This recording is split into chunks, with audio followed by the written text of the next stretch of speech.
بسم اللہ الرحمن الرحیم۔ حضور اکرم صلی اللہ علیہ وآلہ وسلم کی پیدائش سے صرف 55 سال پہلے یمن کا بادشاہ ابراہا ہاتھیوں کی فوج لے کر کعبہ ڈھانے کے لیے مکہ پر حملہ آور۔ اس کا سبب یہ تھا کہ ابراہا نے یمن کے دارالسلطنت صنعا میں ایک بہت ہی شاندار اور عالی شان گرجا گھر بنایا اور یہ کوشش کرنے لگا کہ عرب کے لوگ جائے خانہ کعبہ کے یمن آ کر اس گرجا گھر کا حج کیا کریں۔ تو یہ معلوم ہوا تو قبیلہ کنانہ کا ایک شخص غصے میں آ کر یمن گیا اور وہاں کے گرجوں میں پخانہ کر کے اس کو نجاست سے لت۔ ابراہا نے یہ واقعہ سنا تو وہ غصے میں آپے سے باہر ہو گیا اور خانہ کعبہ کو ڈھانے کے لیے ہاتھیوں کی فوج لے کر مکہ پر حملہ کر دیا، اور اس کی فوج کے اگلے دستہ نے مکہ والوں کے تمام اونٹوں اور دوسرے مویشیوں کو چھین لیا۔ 400 اونٹ عبد المطلب یعنی آپ صلی اللہ علیہ وسلم کے دادا کے بھی تھے۔ چنانچہ آپ نے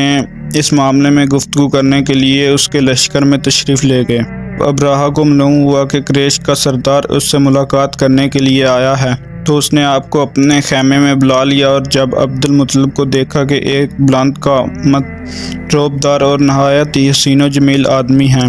جن کی پیشانی پر نور نبوت کا جاہ و جلال چمک رہا ہے، تو صورت دیکھتے ہی ابراہا مرعوب ہو گیا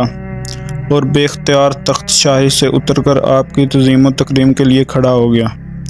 اور اپنے برابر بٹھا کر دریافت کیا کہ آپ کی تشریف آوری کا کیا مقصد ہے۔ عبد المطلب نے جواب دیا کہ ہمارے اونٹ اور بکریاں وغیرہ جو آپ کے لشکر کے سپاہی ہانک لائے ہیں، آپ ان سب مویشیوں کو ہمارے سپرد کر دیجیے۔ یہ سن کر ابراہا نے کہا کہ اے سردار قریش، میں تو یہ سمجھتا تھا کہ آپ بہت ہی حوصلہ مند اور شاندار آدمی ہیں، مگر آپ نے مجھ سے اپنے اونٹوں کا سوال کر کے میری نظروں میں اپنا وقار کم کر دیا۔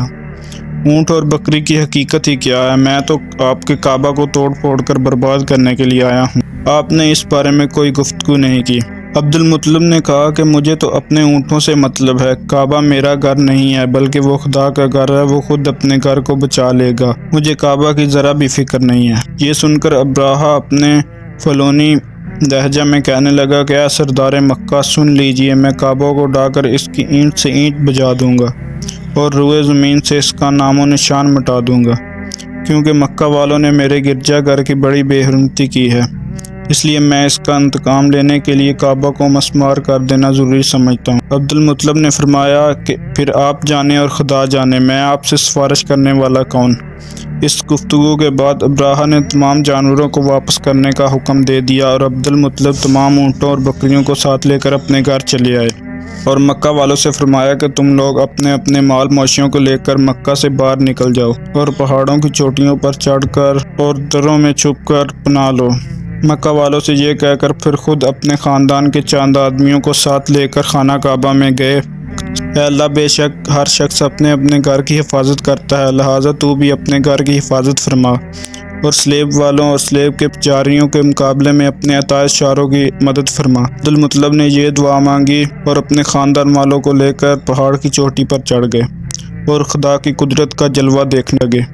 ابراہا جب صبح کو کعبہ ڈھانے کے لیے اپنے لشکر جرار اور ہاتھیوں کی قطار کے ساتھ آگے بڑھا اور مقام مخمس میں پہنچا تو خود اس کا ہاتھی بیٹھ گیا۔ اس نے بہت للکارا مگر ہاتھی نہیں اٹھا۔ اس حال میں قہر لائی ابابیلوں کی شکل میں نمودار ہوا اور ننھے ننھے پرندے جھنڈ کے جھنڈ جن کی چونچ اور پنجوں میں 3 کینکریاں تھیں، سمندر کی جانب سے حرم کعبہ کی طرف آنے لگے۔ ابابیلوں کے ان